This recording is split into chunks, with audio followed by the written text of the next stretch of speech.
is really wonderful when a group of people, no matter what color, no matter what religious belief, they sit at the table and they break bread together.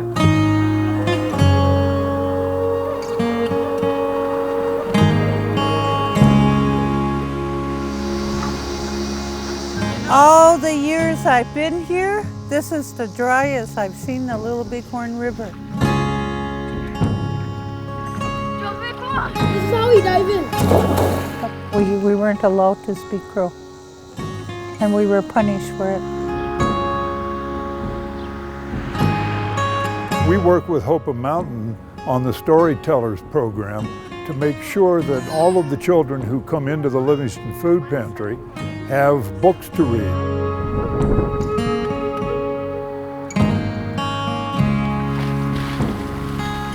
We had Crow women talk to other Crow women, and with that success we decided we needed to become a nonprofit.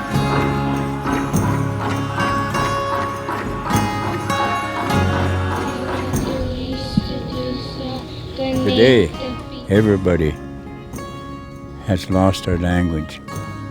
They can't say it's our first language anymore. They have to learn it today. You do not have to have permission to speak your language. And you don't have to have permission to teach your language. You just have to do it.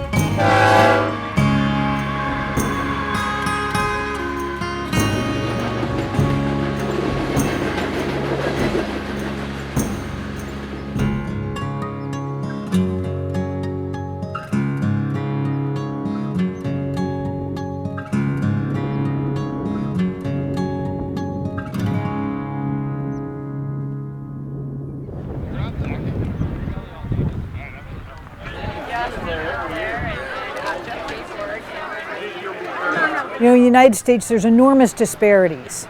There's communities that have an abundance of resources, and there's communities that have fewer. And one of the commitments we've made is to invest in rural and tribal nations that are working collectively as citizens to create something better.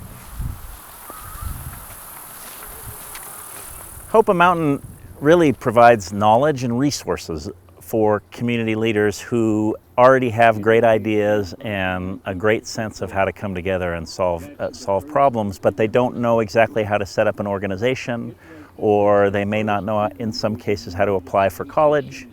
They don't quite know the process involved for how to set up a nonprofit, for example. Hope Mountain knows these things and can bring community leaders together who can support each other and help each other grow in that process.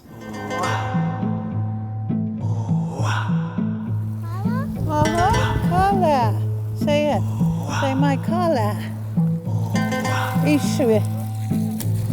Ishwe. You see? That's a root. Here they go. So when you go out to communities, you know who the citizen leaders are very quickly. They tend to be involved in lots of initiatives. People reference their name time and time again when you ask who's involved in youth projects, who's involved working with the elderly, who's involved in working with transportation or healthcare. By investing in rural communities and Native nations, we're supporting local sovereignty. We're supporting change that's efficient because it's what these communities want for themselves. So this morning we're having our Messengers for Health board retreat. Bonnie has been key. This organization, she kind of gave us the pros and maybe a few cons, and just laid everything out and helped us and guided us in the process of the steps that we needed to take to get ourselves established as a nonprofit. This project began as a research project, and after addressing that issue and just making a breakthrough and just overcoming cultural barriers and taboos and developing a program that really utilized the strength of the Crow Indian people, we had Crow women talk to other Crow women. And with that success, we decided we needed to become a nonprofit. So Messengers for Health is a Native nonprofit. We're in our 7th year. So the community really takes the lead. We find citizen leaders in every community. They're people that others turn to when they need help. They're the kind of innovative individuals too that see opportunities. They see the opportunity to create new things, to foster community change, to bring others together. They exist in every community, and you know them when you see them. How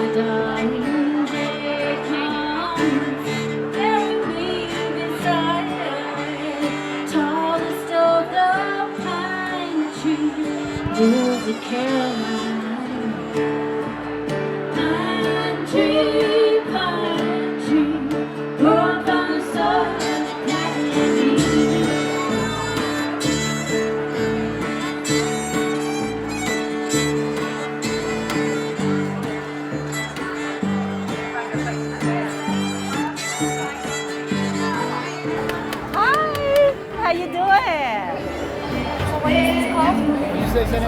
That is called an arepa. It's from South America. I'm from Colombia. No dairy, no animal product at all. Enjoy. There's napkins right there. Claudia Cravat is just an extraordinary woman. She's an expert in pulses, lentils and peas that are grown here in this region, and she's sharing her food knowledge with others, helping encourage people to eat proteins that are healthy, helping folks how to live sustainably. One of the initiatives that we're seeing right now here and other places around the region that's so powerful is people coming together to grow local food and build local food economies. Working together, people are creating sustainable food systems, and that's critical to the future and health of this region and our children. One of the things that is really wonderful is when a group of people, no matter what color, no matter what religious belief, no matter what kind of accent they have, they sit at the table and they break bread together. We let go of everything else and we just enjoy what is in our mouth. Perfect. Okay. And then I'll have some greens. Okay.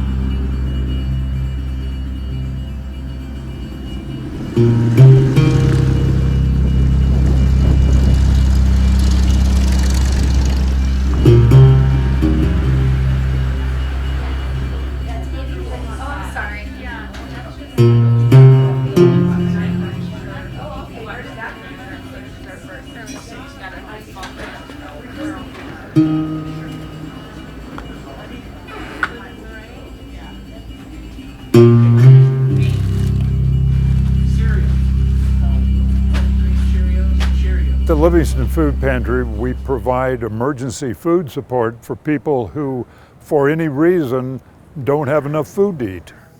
Hey, all right, let's go. So I'm from Hope Mountain, and these books are part of our Story Makers program. And so the goal for the program is to just give you some books that you can use as tools for learning at home with your little ones. Approximately 35 to 40% of the families that we help in our food pantry have children living in the household. And it's very important for us to take care of those children and make sure they're eating well and that they have other support and help that they might need. So we work with Hope Mountain on the Storytellers program to make sure that all of the children who come into the Livingston Food Pantry have books to read so that their parents can read to them and that the children can become involved with reading and with books because it's so important long term for their education and ultimately I think for their health and well-being. And a strawberry? And an orange? Oh, good job. You do so good. I usually try to read to him before bed or like during the day when he starts getting cranky or something, just laying him in my lap and reading to him. James, do you want to look at it too, Sophia? I know you're little, but you can still look at it. Did you read from him out from the very, very start? Yeah. Mm-hmm. It's relaxing, isn't it? It is.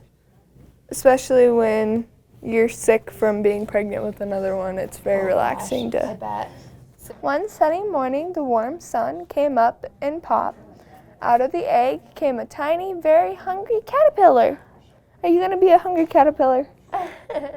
So you're doing so many of the things that we encourage families to do, just talking throughout the day, asking lots of questions. You can always call or visit our website for more information, more early childhood resource materials, information about brain development and everything like that. Yeah.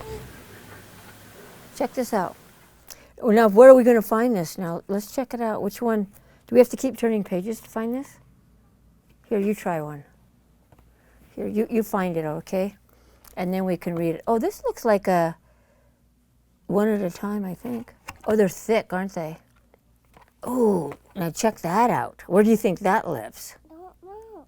That lives in the south of the United States. Where's the south? Right there. See that? And strike when it's ready. What is it? Tell me what these are. Name this one. Red M&Ms. Red M&Ms. That's pretty awesome.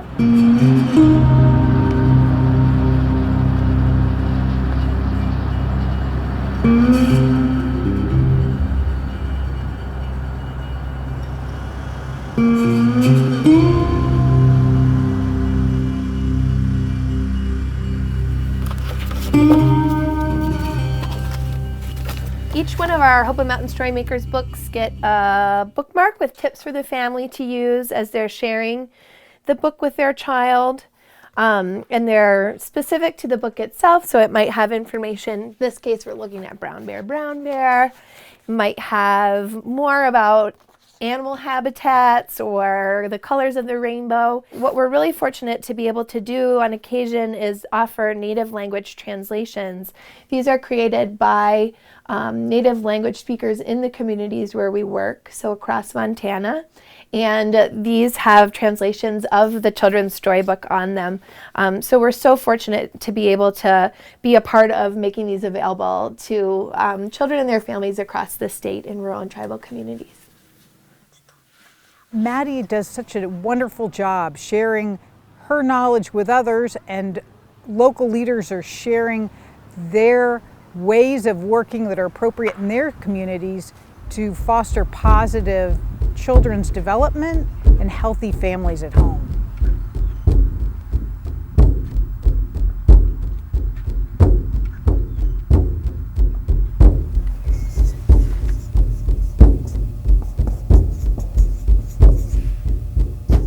Oki. Oki is hello. One of the first things we do when we begin teaching or bringing children into the Cutswood School is you'll see the instructors here immediately. One of the first things they start doing is teaching animal names. Bonoka, elk. Minsinski, badger. Ganaskina, mouse. These are everyday animals that we see in our daily lives, and it's a great way to start introducing the Blackfoot language to children. And this has been going on for years now, just using animals, using puppets in the classroom, and goes back to that idea, like my father said way back at the very beginning, there is no handbook on how to save your language. You just have to do it. And this is a good example of it right here. Darren Kipp's an extraordinary leader. He's the executive director of the Piegan Institute and the Cutswood School. He's carrying on the work of his father, Darrell Kipp, who founded this organization, and encouraging the development and preservation of indigenous languages. In 1985, the community of Browning, Montana and the Blackfeet Indian Nation came together and did a community assessment, basically, and wanted to know where the status of the Blackfoot language was on the Blackfeet Indian Reservation. During that survey, it was revealed that the majority of the first language speakers were well over the age of 60. And so the reality set in that if no new speakers were created, the Blackfoot language here within the Blackfeet Nation would be gone by 2010. You do not have to have permission to speak your language. And you don't have to have permission to teach your language. You just have to do it. Ayo apistatuki, ayo istibatapio, ayo sumitapix, eo tokinan, kitenishkatsimatu, spomokinan, anoxesigo, nakonisinan, nitsitapiapi, kinitsi poison, ayo apistatuki, spomokinan, nake sekakimatsunan, nake somatsitsinan, nake nistadusinan, ganetapi, ayo apistatuki, kinato istatusa, ganetapi, anusikestapi sakum, Ramadan ken.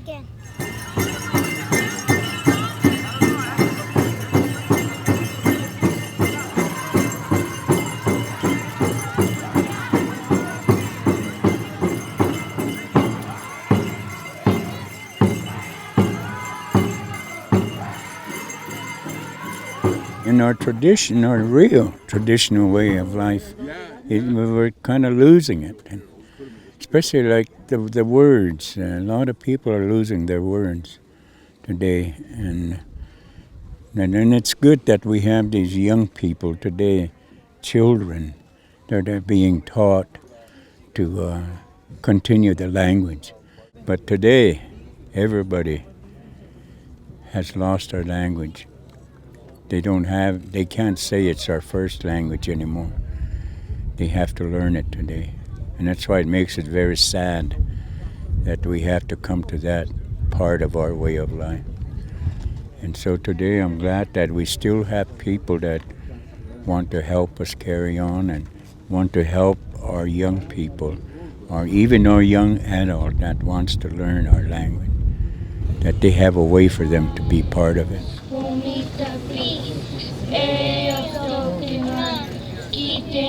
You have to do that every day. It's not something you do once in a while. At every meeting, anything, we are told to speak the language, so I do that all the time. And we encourage our little ones, wherever they go, to speak to the people and in the communities. And they've been asked by several programs to come and say their prayer and everything. So they've been encouraged highly. Their motivation and the way they feel about themselves is really high.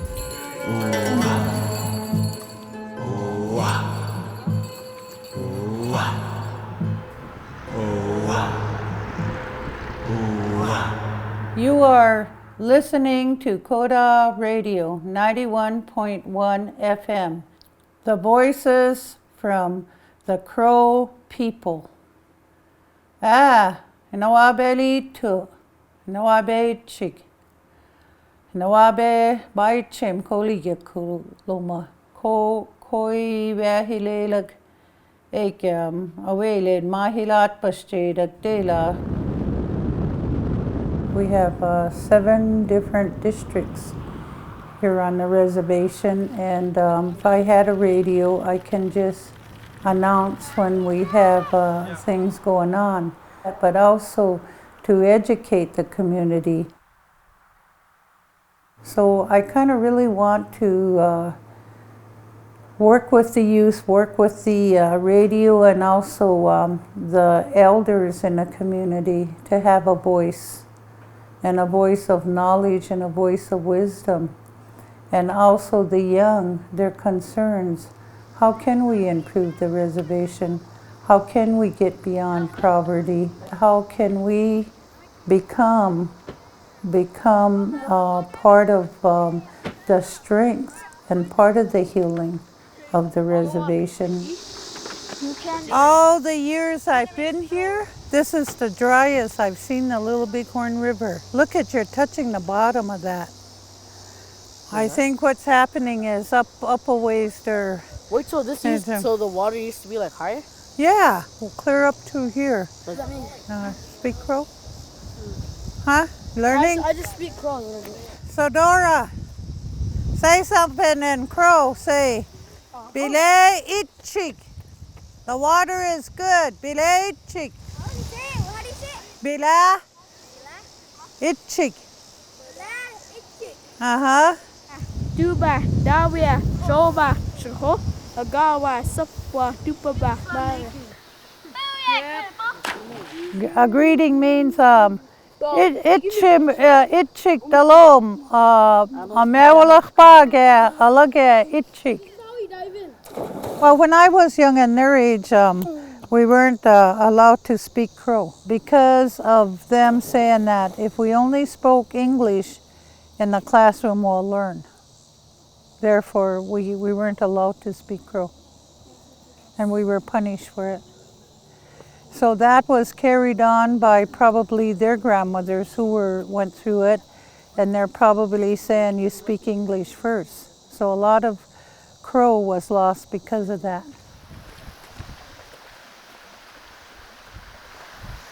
The boarding school era is a tragic chapter in our nation's history. Indigenous children were forcibly taken from their homes in many cases and sent to schools where they were punished for speaking their language, meaning generations of Native children were removed from their homes, lost their attachment to their parents, their communities, and their native language. So the effort right now to bring Indigenous languages back and rebuild communities with the leadership of local individuals like Peggy is especially important. Yeah.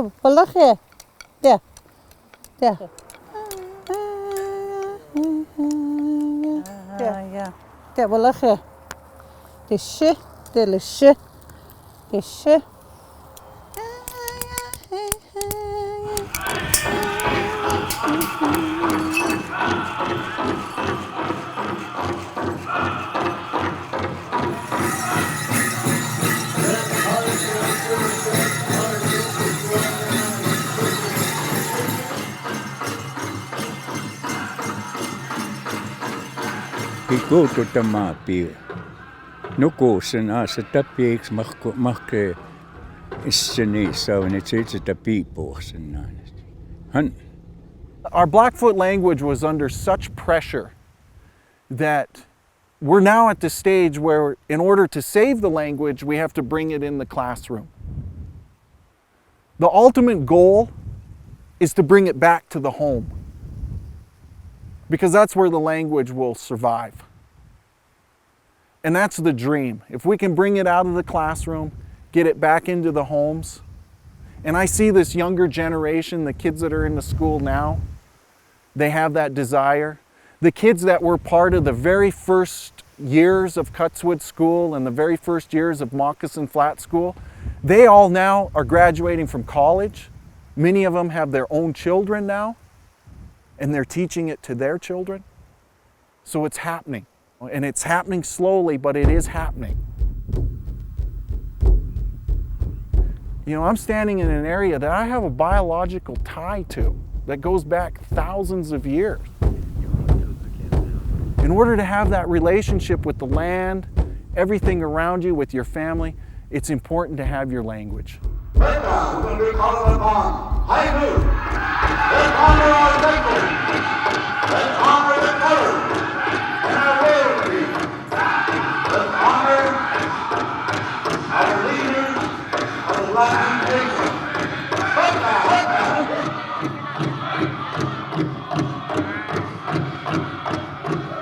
Citizen leaders have an inherent sense not only of what's happening now, but what could be.